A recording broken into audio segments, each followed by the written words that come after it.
नमस्कार दोस्तों, study with मस्ती चैनल पर आप सभी लोग का स्वागत है। और देख रहे हैं कि यूपी ट्रिपल एस सी द्वारा कनिष्ठ सहायक भर्ती का लिखित परीक्षा का परिणाम जारी। ये जो परिणाम कल जारी हुआ था, कल इस पर मैं वीडियो बनाया भी था, तो उसका आज न्यूज़पेपर में भी आया। देखिए 1403 पदों के लिए 13,954 अभ्यर्थी टंकण परीक्षा के लिए चयनित। और इसमें एक जीआईसी प्रवक्ता का भी परिणाम घोषित हुआ है और एसीएफ एआरओ के लिए इंटरव्यू लेटर भी जारी हो गया। तो आइए देख लेते हैं। तो इसको हम लोग देखे थे। अधीनस्थ सेवा चयन आयोग, ये कनिष्ठ चयन का इसमें लिखा है। अधीनस्थ सेवा चयन आयोग ने कनिष्ठ सहायक सामान्य चयन प्रतियोगिता 2019 की लिखित परीक्षा का परिणाम शुक्रवार को जारी कर दिया।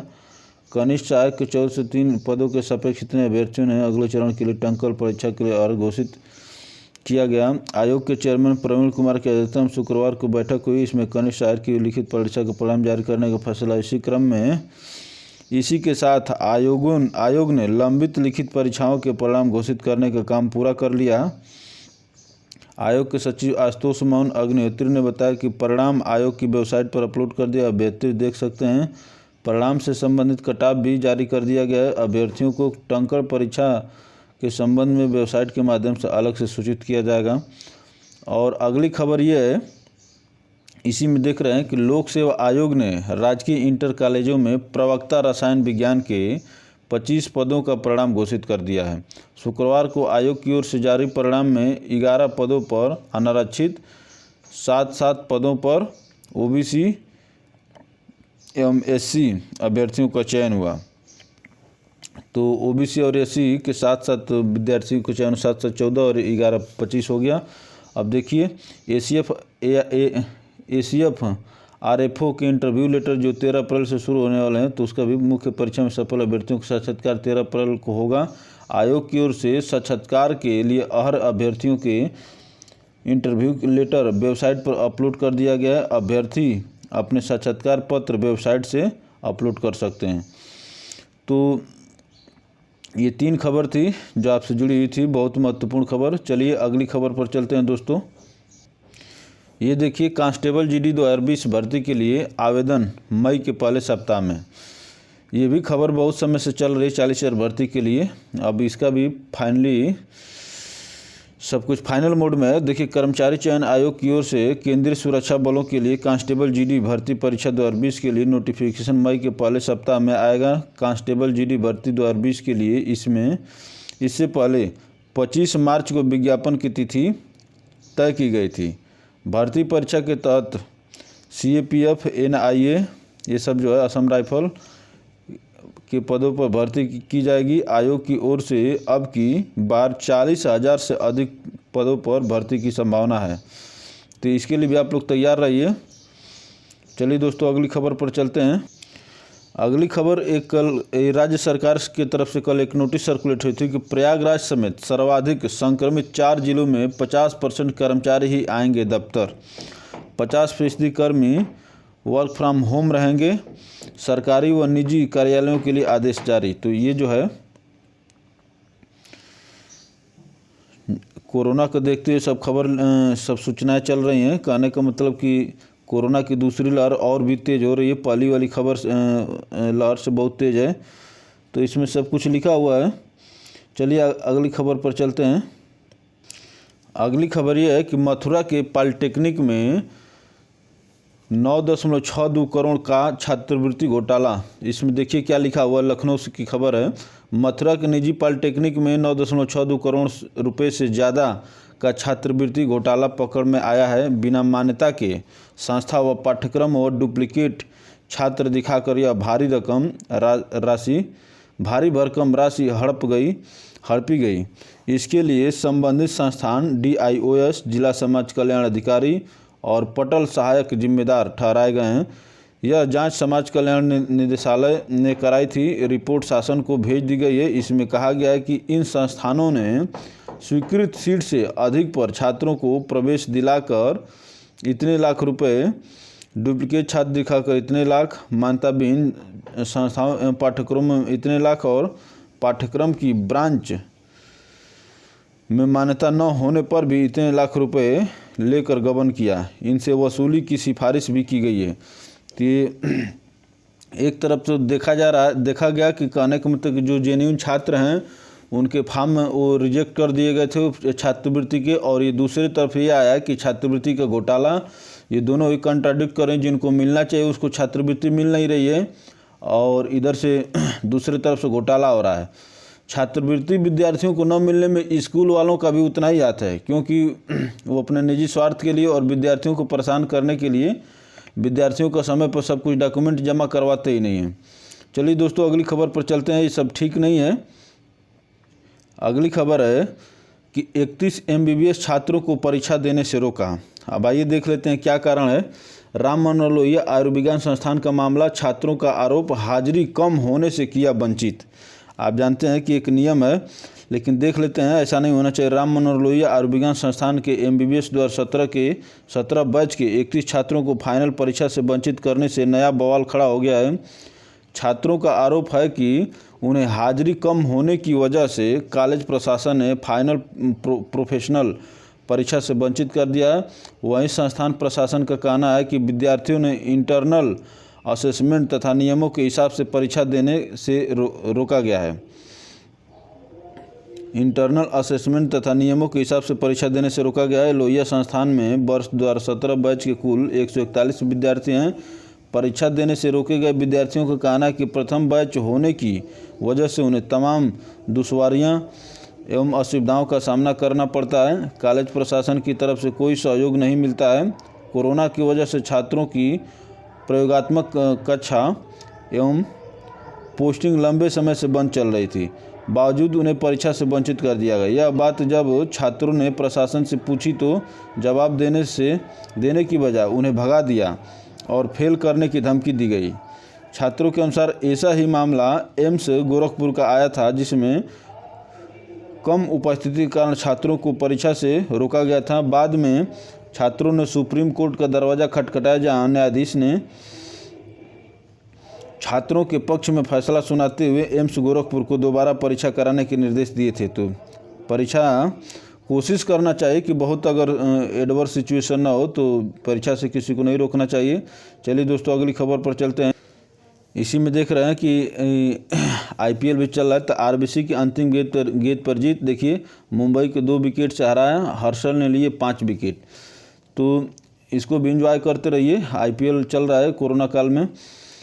चलिए अगली खबर पर चलते हैं दोस्तों। अगली खबर ये आई है, जूनियर असिस्टेंट व अन्य पद जल्द करे आवेदन। राजस्थान सहकारी भर्ती बोर्ड जयपुर। देखिए पदों की संख्या कितनी है, 385 और आयु है 21 से 33 वर्ष। आवेदन शुल्क जो है 1200 रुपये व 600 रुपये वर्गानुसार। और पात्रताएं क्या है, मान्यता संस्थान से स्नातक एवं अन्य निर्धारित आवेदन करने की अंतिम तिथि 20 अप्रैल है। ऑनलाइन परीक्षा कुल 100 अंकों की परीक्षा, अवधि 2 घंटे एवं क्वालिफाइंग 33% मार्क। तो इस जो भी विद्यार्थी इसको भरने के इच्छुक हैं वो भी फॉर्म फिलअप कर दे। 20 अप्रैल इसका लास्ट डेट है। चलिए अगली खबर पर चलते हैं दोस्तों। देखिए अगली खबर है कि इलाहाबाद विश्वविद्यालय 21 अप्रैल तक बंद, परीक्षाएं स्थगित। कोरोना के बढ़ते संक्रमण के कारण लिया गया निर्णय। छात्रावास भी बंद कर दिए गए हैं, छात्रों को घर जाने का निर्देश। तो इलाहाबाद में और जो भी बनारस और इस सब चीज़ में, लखनऊ में कर्फ्यू लग गया। तो यहाँ पर देखिए अब इस समस्या कहाँ से होने लगी कि छात्रावास भी बंद किए गए, छात्रों को घर जाने का निर्देश। तो अभी इस समय छात्रावास भी, तो छात्र कहाँ जाएंगे, ये सब समस्याएं आएंगी। चलिए आगे चलते हैं दोस्तों। अगली खबर है कि राजकीय निर्माण निगम के 4 सेवानिवृत्त अधिकारी गिरफ्तार। शासन से अभियोजन की अनुमति के बाद विजिलेंस टीम की कार्रवाई। स्मारक घोटाला। आइए देखते हैं कि बसपा सरकार में लखनऊ और नोएडा में बनाए गए स्मारक में हुए घोटाले की जांच कर रही उत्तर प्रदेश सतर्कता विजिलेंस की टीम ने शुक्रवार को राजकीय निर्माण निगम में 4 बड़े अधिकारियों को गिरफ्तार किया है। ये चारों अधिकारी इस समय सेवानिवृत्त हो चुके हैं। जिन अधिकारियों को गिरफ्तार किया गया उनमें इकाई प्रभारी रामेश्वर शर्मा, महाप्रबंधक शोणिक कृष्ण कुमार, महाप्रबंधक तकनीकी SK त्यागी और वित्तीय परामर्शदाता विमल कांत मुदगल शामिल हैं। वही सूत्रों का कहना है कि जल्द ही विजिलेंस की टीम समेत कई अन्य अधिकारियों के खिलाफ भी शिकंजा कसने की तैयारी कर रही है। बता दें कि बसपा के शासनकाल में तत्कालीन मुख्यमंत्री मायावती ने अपने ड्रीम प्रोजेक्ट के तौर पर लखनऊ और नोएडा में भव्य स्मारक बनवाए थे।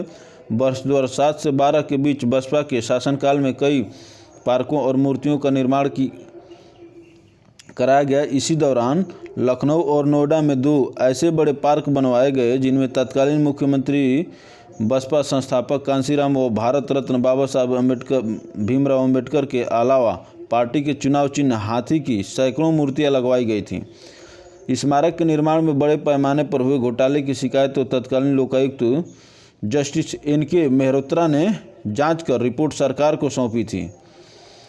Justice NK. मेहरोत्रा ये लोकायुक्त थे उस समय, जिसमें स्मारकों के निर्माण में करीब 1400 करोड़ के घोटाले की आशंका जताते हुए इस मामले की विस्तृत जांच सीबीआई या एसआईटी से कराने की संस्तुति की थी, लेकिन अखिलेश सरकार ने दोनों ही संस्थाओं को जांच न देकर विजिलेंस को जांच सौंप दी थी।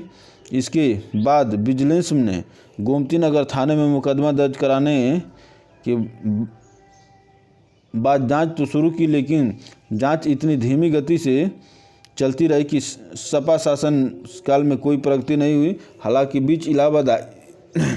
बीच इलाहाबाद हाईकोर्ट के दखल के बाद विजिलेंस ने जांच पूरी की और अभियोजन की स्वीकृति के लिए प्रकरण शासन को भेजा था।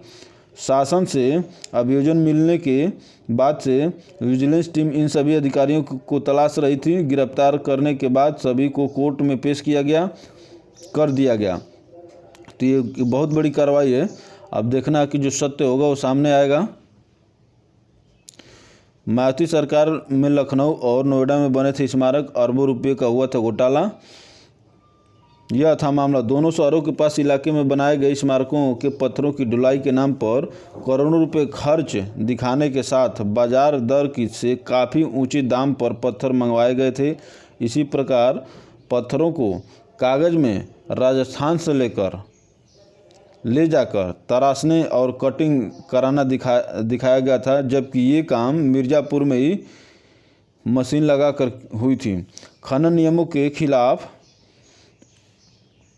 840 रुपये प्रति घनफुट के हिसाब से अधिक वसूली करने के बाद भी आरोप था। जांच में यह बात भी सामने आई थी कि मनमाने ढंग से अफसरों को दाम तय करने के लिए अधिकृत कर दिया गया था। ऊंचे दाम तय करने के बाद पट्टे देना शुरू कर दिया गया था। सलाहकार के भाई की फर्म को मनमाने ढंग से करोड़ों रुपए का काम दे दिया गया था। इसी प्रकार मंत्रियों, अफसरों और इंजीनियरों द्वारा अपने चहेतों को मनमाने ढंग से पत्थर सप्लाई का ठेका दिया गया और मोटा कमीशन लेने का भी आरोप है। तो ये बहुत बड़ा घोटाला सामने आ रहा है। देखते हैं कि इसमें सत्य क्या है। अब ये सब कुछ न्यायालय फैसला करेगा। चलिए आगे चलते हैं दोस्तों। अगली खबर ये है कि यूपी बोर्ड संक्रमित छात्र अलग कमरे में देंगे परीक्षा। तो ये जो कोरोना काल चल रहा है और जो संक्रमित जिनको पाया गया तो भाई परीक्षा देने से वंचित रह जाएंगे। उसीलिए यूपी बोर्ड ने ऐसा समाधान निकाला। यूपी बोर्ड परीक्षा के दौरान सर्दी जुकाम के साथ कोरोना संक्रमित परीक्षार्थियों के लिए अलग कक्ष में परीक्षा की व्यवस्था की जाएगी। केंद्रों पर थर्मल स्कैनिंग में परीक्षार्थियों का तापमान अधिक पाए जाने की दशा में उनको अलग कमरे में बैठाया जाएगा। बोर्ड की ओर से सभी परीक्षा केंद्रों पर एक आइसोलेशन कक्ष बनाने की तैयारी है। यूपी बोर्ड की 10वीं एवं 12वीं की परीक्षाएं 8 से 28 मई के बीच होंगी। सचिव दिव्यकांत शुक्ला ने बताया कि प्रदेश भर में कोरोना के संक्रमण को देखते हुए शासन के नियम संक्रमित मरीजों के लिए तो ये है खबर दोस्तों। इसमें जो है अच्छी बात है कि जिनको संदेह है, जो कोरोना पॉजिटिव पाएगा उनको भी परीक्षाएं देने का मौका मिले और उसकी व्यवस्था की जाए। चलिए अगली खबर पर चलते हैं दोस्तों। अगली खबर महत्वपूर्ण खबर है कि भर्ती फर्जीवाड़े में परीक्षा एजेंसी और आयोग कर्मी भी रडार पर। तो देखिए, परीक्षा सामग्री के बक्सों के तालों को बिना कोड मैनुअली तोड़ा गया। आयोग के अफसरों और कर्मचारियों की भूमिका की भी पड़ताल शुरू। तो देखिए, अधीनस्थ सेवा चयन आयोग ग्राम पंचायत विकास भर्ती इसमें जो थे 11 लोगों की गिरफ्तारी के बाद एजेंसी सूत्रों का कहना है कि एसआईटी की प्रारंभिक जांच में न सिर्फ दलाली किए जाने की पुष्टि हुई बल्कि लिखित परीक्षा के बाद मूल्यांकन व्यवस्था में भी गंभीर खामियां मिली हैं। जानकारी के मुताबिक आयोग ने इस भर्ती की परीक्षा से जुड़ी जिम्मेदारी एक नामी कंपनी को दे दी थी। बताया जा रहा है कि परीक्षा एजेंसी द्वारा केंद्रों से प्राप्त परीक्षा सामग्री के बक्सों के तालों को कोड का प्रयोग कर खोला जाना था। पर ताला खोलने के लिए कोड का प्रयोग न कर मैनुअली तोड़ा गया। इसी के बाद OMR शीट निकालकर स्कैनिंग हुई, जिसमें बड़े पैमाने पर फर्जीवाड़े के मामले सामने आए। जानकार बताते हैं कि स्कैनिंग में गड़बड़ियां पाई जाने के बाद SIT 3 बिंदुओं की गहराई से पड़ताल कर रही है। पहला, परीक्षा सामग्री के बक्सों के ताले कोड को बजाय मैनुअली क्यों खोले गए। दूसरा, इस प्रक्रिया में आयोग के अधिकारियों व कर्मचारियों की भी किसी स्तर की कोई भूमिका थी या नहीं। और तीसरा, यदि थी तो किस स्तर पर और किसकी आयोग से जुड़े कई कर्मचारी इस जांच को लेकर काफ़ी बेचैन हैं। तो बेचैन तो होंगी, जो मान लें कि फर्जी किए हों बेचैन होंगे, या जो सही होगा उसको बेचैन होने की कोई ज़रूरत नहीं है, सत्य सामने आएगा। चलिए अगली खबर पर चलते हैं दोस्तों। अगली खबर में नक्सलियों ने जन अदालत लगाई, फिर जवान की रिहाई। तो आप जानते हैं कि छत्तीसगढ़ में जो नक्सली हमला हुआ था, जिसमें हमारे 12 सैनिक जो है शहीद हो गए थे, उसमें एक जो सैनिक को जो आदिवासी जो माओवादी जो अपने साथ पकड़ कर ले गए थे, तो उसकी रिहाई के लिए की खबर है और फाइनली उनकी रिहाई हो गई। ये बहुत अच्छी बात है। चलिए अगली खबर पर चलते हैं कि आज के समय में पंचायत चुनाव जो चल रहा है, उसमें प्रत्याशी भी और वोटर भी अलग अलग तरीके आजमा रहे एक दूसरे को लुभाने को। एक वोटर हैं, वो कहते हैं कि जो मेरी पत्नी को मायके से मना कर लाएगा, वोट उसी को जाएगा। तो ऐसी भी समस्याएं आ रही हैं। और देखिए, इसमें प्रदेश में चल रहे त्रिस्तरीय पंचायत चुनाव में प्रत्याशी अपने एक एक वोट को सहेजने के लिए जुटे हैं, किसी भी तरह से उनका कोई भी वोट कटने न पाए।